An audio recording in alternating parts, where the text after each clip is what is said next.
Hello नमस्कार प्यारे विद्यार्थियों। आप सभी का इस YouTube चैनल पर स्वागत है। आज अपने प्रश्नावली 3.2 कक्षा 10 गणित के अंदर बचे हुए सवालों को पूरा करते हैं। इससे पहले की क्लास के अंदर अपने प्रश्न संख्या 1 और प्रश्न संख्या 2 को पूरा कर लिया था। आज तीसरे प्रश्न के अंदर जितने पॉइंट्स हैं उन सभी को अपने सॉल्व करते हैं। तीसरे प्रश्न के पहले पॉइंट में अपने को दे रखा है कि दो संख्याओं का अंतर 26 है। कोई भी दो संख्याएं हो सकती हैं, उन दोनों में अगर अंतर किया जाए तो वो 26 है। और एक जो पहली संख्या है वो दूसरी संख्या की 3 गुणी है। अगर एक कोई संख्या 3 है तो दूसरी उसकी 3 गुणी यानी कि 9 होगी। अगर एक संख्या कोई 12 है तो 12 का 3 गुणा यानी कि दूसरी संख्या 36 होगी। तो यहाँ पे हल के अंदर सबसे पहले अपने को माना कि पहली संख्या उसे अपने x मानते हैं और दूसरी संख्या उसको अपने y मानते हैं। ये दो चरों वाले रैखिक समीकरण है, इसलिए इसमें दो चर अपने को मान के चलने हैं। पहला चर x मान लिया, दूसरे चर को y मान लिया। अब दोनों में अंतर करने के लिए बोला तो अंतर अपना आ जाएगा x माइनस वाई बराबर 26। ये 1 नंबर समीकरण है।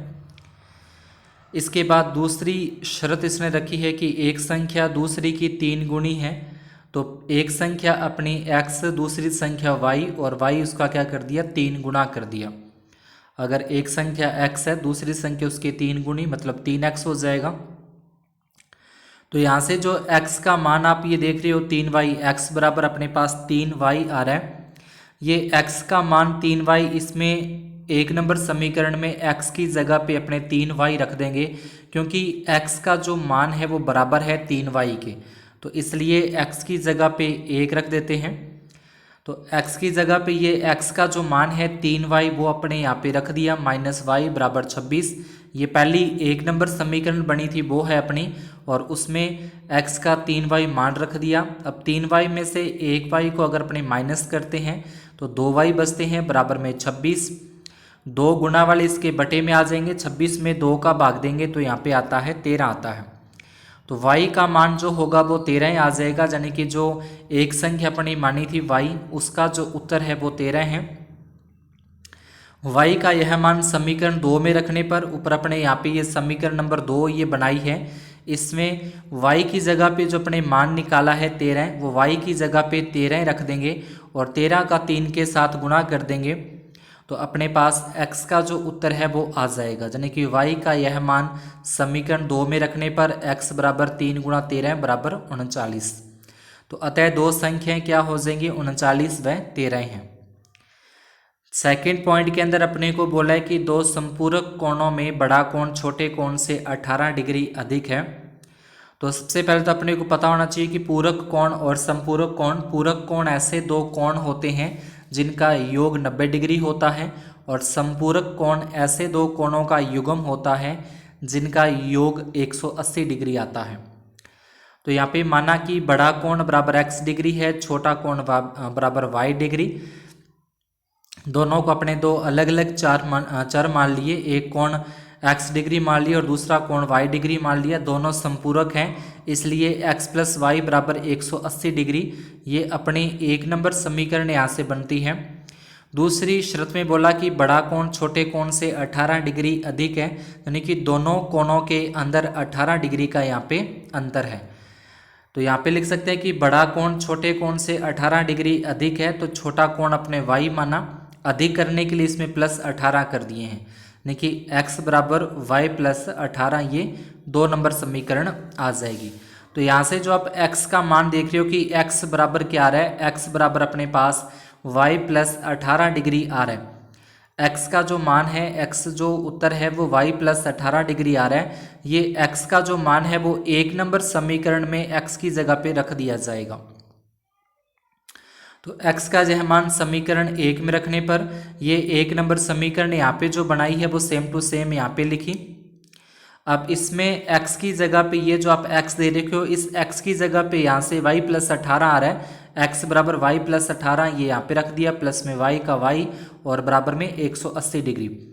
अब 1 और 1 वाई इन दोनों को जोड़ेंगे तो ये 2 वाई हो जाएंगे, प्लस के 18 इस तरफ लेके आएंगे तो ये माइनस के 18 डिग्री हो जाते हैं। यानी कि 2 वाई बराबर 180 माइनस 18 डिग्री, 180 में से 18 माइनस की 162, ये 2 गुणा वाले संख्या आ जाएगी भाग में, 162 में 2 का भाग देंगे 81 डिग्री, यानी कि जो y का मान है वो अपने पास 81 डिग्री आ जाएगा y का यह मान समीकरण 2 में रखने पर।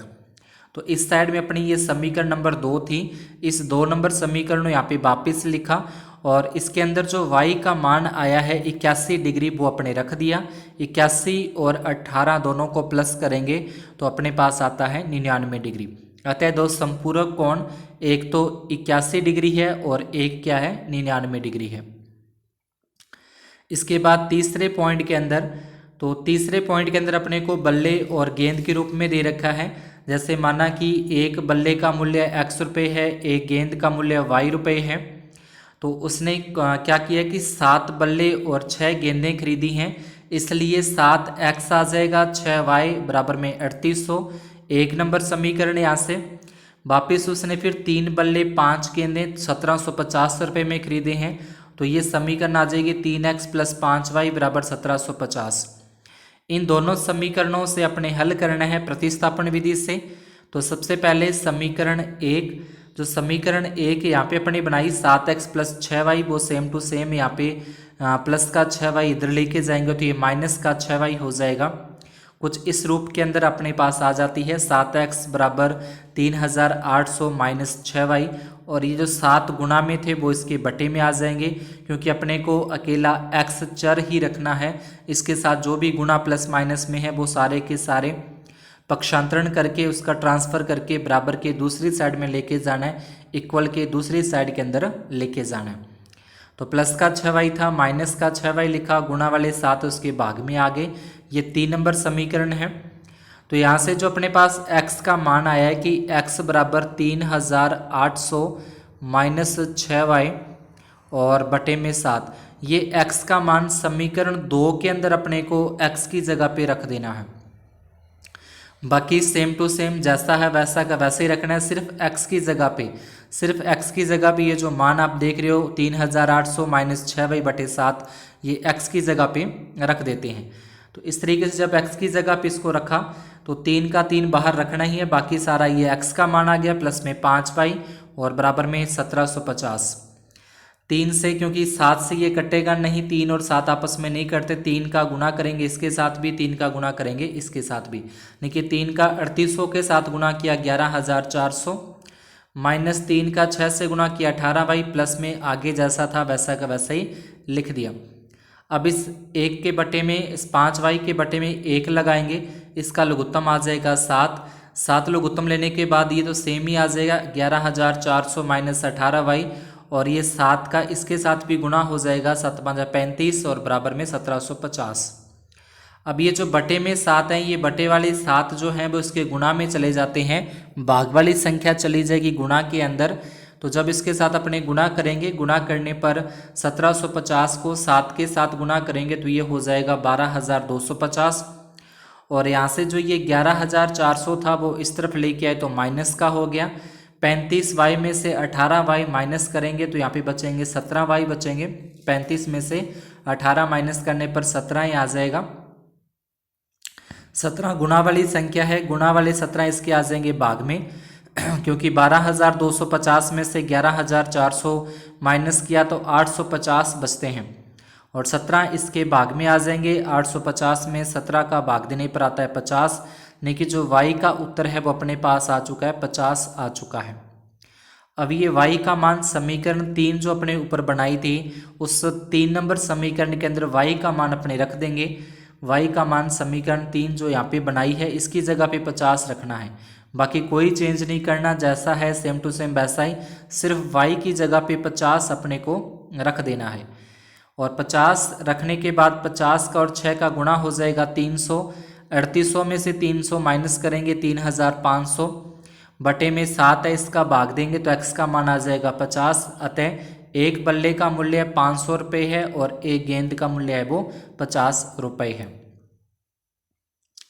इसके बाद फोर्थ पॉइंट के अंदर अपने को एक टैक्सी के भाड़े के बारे में बोला है कि जो टैक्सी का एक नियत भाड़ा है, फिक्स भाड़ा, जैसे अपने शहर के अंदर जाते हैं तो कितनी भी दूर चले जाएं उनका एक फ़िक्स किराया होता है, जितना भी है उनका एक फ़िक्स किराया रखा होता है, चाहे उस रास्ते में अपने कहीं भी बीच में उतरें चाहे लास्ट में उतरें। और उसके अलावा एक अतिरिक्त किराया भी होता है कि अगर अपने को कहीं स्पेशल लेके जाना तो उसके लिए उसको अतिरिक्त भाड़ा देना पड़ता है। तो इसके लिए इस तरीके से शर्त रखी गई है कि 10 जो टैक्सी का नियत भाड़ा है उसको अपने 100 रुपये मान लेते हैं, और जो अतिरिक्त दूरी का भाड़ा है वो प्रति किलोमीटर के हिसाब से वाई रुपये है। देखिए, अगर जो फिक्स रेट है टैक्सी का जो भाड़ा वो 100 रुपये, और अलग से अगर अपने को कहीं अलग दूरी पे जाना तो उसको प्रति किलोमीटर के हिसाब से वाई रुपये है। अब कोई है जो 10 किलोमीटर दूरी के लिए भाड़ा देता है 105 रुपये, तो जो उसका फिक्स किराया है वो 100 रुपये 10 किलोमीटर के लिए जा रहा है, अलग से 10 वाई आ जाएंगे क्योंकि अतिरिक्त दूरी के लिए वाई है। 1 किलोमीटर के लिए वाई है, 10 किलोमीटर के लिए 10 वाई हो जाएगा बराबर में 105। उसके बाद 15 किलोमीटर है तो एक्स जो उसका फिक्स किराया नियत किराया वो तो लगेगा, और प्लस में अतिरिक्त दूरी जा रहा है 15 किलोमीटर, तो 15 किलोमीटर जाने के लिए प्लस में 15 वाई और बराबर 155। तो ये दो समीकरण अपने पास आती हैं, x प्लस 10 वाई बराबर 105, x प्लस 15 वाई बराबर 155। इन दोनों को प्रतिस्थापन विधि से अपने हल करते हैं। सबसे पहले समीकरण 1 को हल करेंगे। समीकरण 1 को लिखा, यहाँ से प्लस के 10 वाई का पक्षांतरण किया तो ये माइनस के 10 वाई यहाँ पे हो जाते हैं। इसका ट्रांसफर कर दिया, प्लस के थे तो माइनस के हो गए। तो x का यह मान समीकरण 2 में रखने पर ये 2 नंबर समीकरण ऊपर अपने जो बनाई थी वो आ जाएगी। इसमें x की जगह पे जो x का मान अपने निकाला 105 माइनस 10 वाई वो इसकी जगह पे रख दिया। प्लस में 15 वाई बराबर 155, 15 वाई में से 10 वाई माइनस कर देंगे, प्लस के 5 वाई बचेंगे, और ये जो 105 है प्लस का वो इस तरफ लेके आए बराबर के, तो ये माइनस 105 हो जाता है। 155 में से 105 माइनस किया तो 50 बचते हैं, 5 गुना वाले आ जाएंगे इसके भाग में, 50 में 5 का भाग देने पे आता है 10 आता है। y का यह मान समीकरण 3 में रखना है, यानी कि सबसे पहले अपने को जो एक मान निकल आता है, एक का मान ज्ञात हो जाता है चर का, वो चर का जो मान ज्ञात होता है वो समीकरण 1, समीकरण 2, समीकरण 3 तीनों में से किसी भी एक समीकरण के अंदर रखकर दूसरे चर का मान अपने ज्ञात कर सकते हैं। तो ये 3 नंबर समीकरण ऊपर अपने बनी थी। 3 नंबर समीकरण को लिखा, यहाँ पे जो y का उत्तर निकला था वो y का मान या 10 रख दिया। 10 को 10 से गुणा करेंगे 100, 105 में 100 घटा देंगे तो 5 बचता है, यानी कि x बराबर क्या आ जाएगा, 5 आ जाएगा। तो टैक्सी का जो नियत भाड़ा है वो 5 रुपये है, और अतिरिक्त चली गई प्रति किलोमीटर दूरी का भाड़ा वो 10 रुपये है। तो जो प्रतिस्थापन विधि आप देख रहे हो, प्रतिस्थापन विधि के अंदर अपने पास क्या होता है कि 2 समीकरणें बन रही है प्रत्येक प्रश्न के अंदर। सबसे पहले अपने को 1 नंबर समीकरण को लेना है, वहाँ से x चर का मान निकालते हुए एक तीसरी समीकरण का निर्माण करना है। वो तीसरी समीकरण का जो मान होगा वो दूसरी समीकरण के अंदर x की जगह पे रख देना है, उसको हल कर देंगे तो सबसे पहले अपने पास y का मान आ जाएगा। वो y का मान वापिस अपने को 3 नंबर समीकरण के अंदर रखते हुए x का मान ज्ञात हो जाता है। इसके बाद अगला नेक्स्ट क्वेश्चन है अपना, जिसके अंदर एक भिन्न के बारे में दिया। तो भिन्न के अंदर 2 होते हैं, एक भिन्न का अंश होता है और एक भिन्न का हर होता है। तो माना कि भिन्न का अंश x है और उसका हर y है। भिन्न के अंश व हर में 2 जोड़ने पर भिन्न 9/11 हो जाती है, यानी कि अंश में भी 2 जोड़ दिया, हर में भी 2 जोड़ दिए तो वो 9/11। यहाँ से तिरछा गुणा कर देंगे, 11 का इसके साथ गुणा कर देंगे, 9 का इसके साथ गुणा कर देंगे। तो कुछ इस तरीके से अपने इसको लिख सकते हैं। 11 को x के साथ गुणा करें 11x, 11 को 2 के साथ गुणा करें 11 दूना 22 हो जाएगा। 9 को y से गुणा करें 9y, और 9 को 2 से गुणा कर दें तो 18 होता है। तो 11x प्लस 22 बराबर 9y प्लस 18। इसके बाद इनका पक्षांतरण करने पर अपने को एक रेखिक युग्म बनाना है 2 चरों वालों का। तो एक्स वाई वाले एक तरफ करने हैं और बिना एक्स वाई वाले बराबर के एक साइड में, दोनों को सॉल्व कर देंगे तो ये 1 नंबर समीकरण यहाँ से अपने प्राप्त हो जाती है। दूसरी शर्त के अंदर उसने बोला, दूसरी कंडीशन में बोला कि भिन्न के अंश व हर में 3 जोड़ने पर 5/6 हो जाती है। अब दोनों में 3 3 प्लस करने हैं, 5/6 फिर यहाँ से दोनों का तिरछा गुना कर देंगे। तिरछा गुना करने पर अपने पास आ जाएगा ये 6x + 18 और 5y + 15। दोनों का आपस में क्या कर देंगे, तिरछा गुना कर देंगे। और उसके बाद इनका ट्रांसफ़र करना है, इनका पक्षांतरण करना है। प्लस के 5y माइनस के, प्लस के 18 इस तरफ लेके आए माइनस के 18। तो दोनों का हो जाएगा 6x - 5y और बराबर में -3। यहाँ पे अपने पास आती है ये तीसरी समीकरण। इस तीसरी दूसरी, अब इस समीकरण 1 और समीकरण 2 दोनों को अपने क्या करना है, दोनों का प्रतिस्थापन विधि से हल कर देंगे। दोनों को प्रतिस्थापन विधि से हल करने के बाद अपने को x और y के मान निकाल देने हैं। इसके बाद छठे पॉइंट के अंदर भी दोनों की आयु के बारे में अपने को दे रखा है। माना कि जैकब के पुत्र की वर्तमान आयु x वर्ष है और जैकब की जो वर्तमान आयु है वो y वर्ष है। 5 वर्ष बाद जो जैकब की आयु है वो उसके पुत्र की आयु की 3 गुनी है। तो 5 वर्ष बाद बोला है, इसलिए दोनों में 5-5 वर्ष पहले प्लस करेंगे। 3 गुनी बोला है तो जैकब की जो पुत्र की आयु है उसको 3 के साथ गुना कर देंगे। दोनों की 5 वर्ष बाद बोली है और पुत्र की आयु की 3 गुनी है, इसलिए 3 से गुना करेंगे तो ये हो जाएगा 3x और 3 × 5 = 15, 3x + 15 और बराबर में y + 5। पक्षांतरण करेंगे, इनका ट्रांसफर करेंगे। प्लस का y माइनस का y होगा।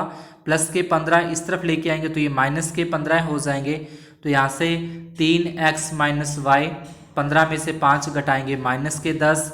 1 नंबर समीकरण यहाँ से अपने पास आ जाती है। फिर बोला कि 5 वर्ष पूर्व 7 गुनी की आयु हो जाती है जैकब की। 5 वर्ष पूर्व बोला, दोनों में से 5-5 वर्ष माइनस करने हैं। 5 वर्ष पूर्व बोला है, पूर्व बोलने पर माइनस करते हैं और बाद में बोलने पर प्लस करते हैं। 7 गुनी है तो 7 से गुना कर दिया, 7 को x से गुना किया 7x, 7 को 5 से गुना किया 35 और बराबर में सेम आ जाएगा।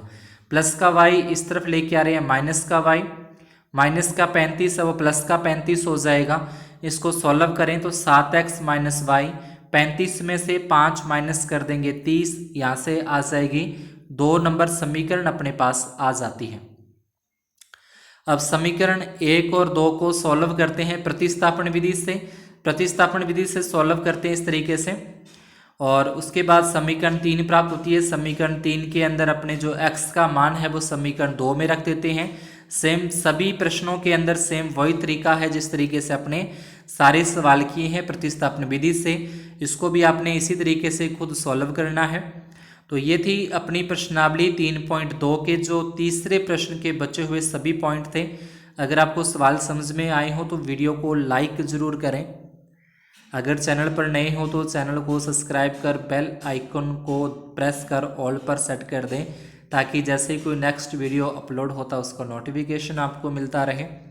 आपको इसी चैनल पर सभी जो सिलेबस है 2023-24 का क्लास 10 मैथ का, उसकी एक प्लेलिस्ट मिल जाएगी। उस प्लेलिस्ट के अंदर आप जाकर सभी प्रश्नावलियों को पहली प्रश्नावली से लेकर सभी प्रश्नावलियों को सीरीज़ वाइज देख सकते हो।